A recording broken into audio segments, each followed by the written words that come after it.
Right, here we have a climber status. Thank you for your patience in regard to my hiatus.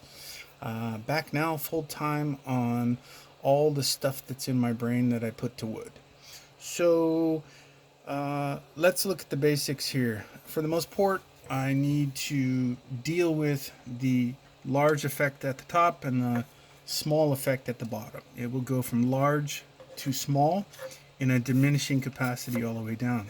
I'm likely going to need to cut away part of this block here, diagonaling it, and making it a diagonal cut downward at some point in order to re-achieve the angle and to make it match.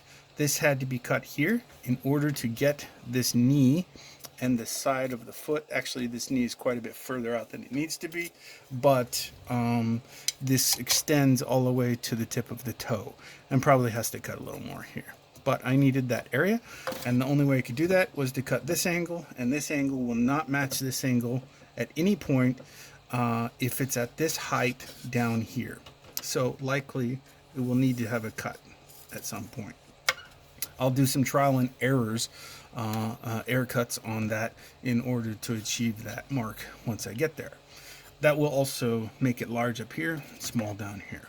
You can see that this cut as well basically exemplifies the same idea, and that these will all be cut as well.